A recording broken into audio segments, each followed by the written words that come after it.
In a major move, the Reserve Bank of India has given final clearance to banks from 18 countries to open special Vostro rupee accounts to settle trade payments in rupees.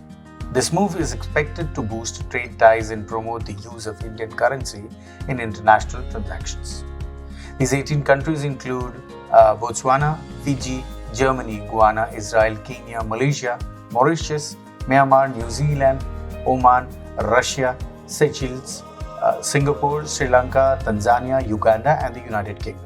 The RBI's decision to allow banks from these countries to open Vostro rupee accounts will make it easier for Indian businessmen to trade with these countries. These accounts will facilitate the settlement of trade payments in rupees, reducing the reliance on other currencies like the US dollar.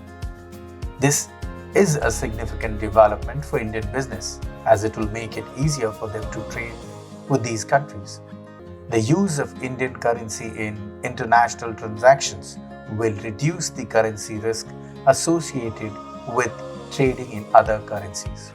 This move by the RBI is a part of its effort to promote the use of the Indian currency in international trade and reduce the country's reliance on other currencies. It is expected to boost trade ties and improve economic relations with these 18 countries. Vasudeva Kutumbakam.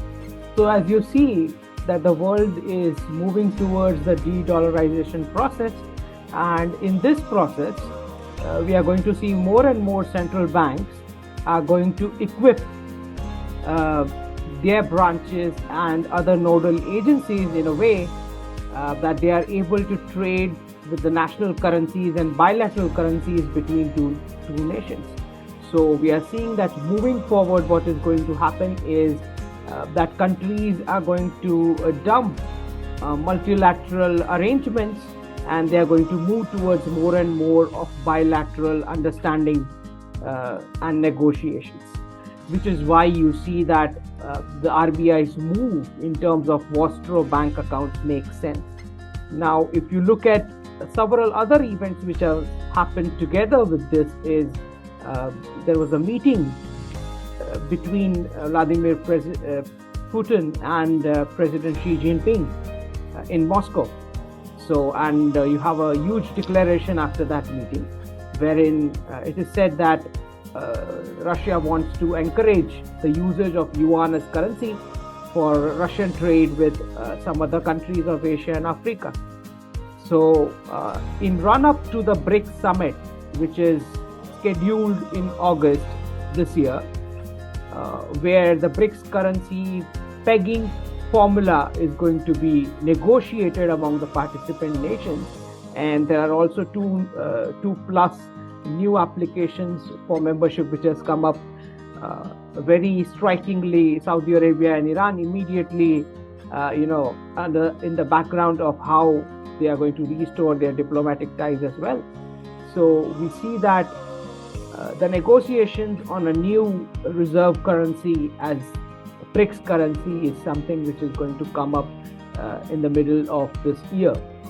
And before the transition happens and the pilot transactions begin among nations with the BRICS currency, what we are going to see is that more and more countries are going to try desperately to make bilateral arrangements, because the transition from the US dollar is going to be towards bilateral national currencies, and then towards something like a BRICS currency format, because countries are not sure what that format is going to be, what the pegging formula is going to be, and how successful those pilot transactions are going to be.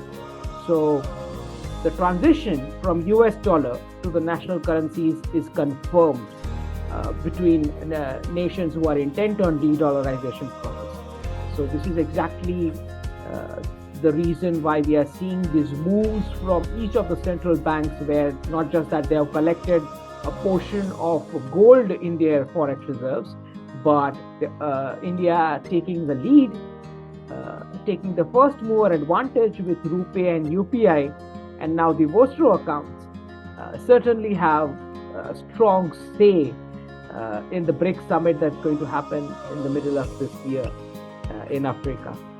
Besides that, what you're going to see is that because you have a lot many countries who have already tied up in some or the other arrangements with India, India is certainly going to have a very strong say in terms of what formalities, regulations with the new BRICS currencies is also going to be. So this is exactly where the world is heading, a full-on de-dollarization process. Thank you.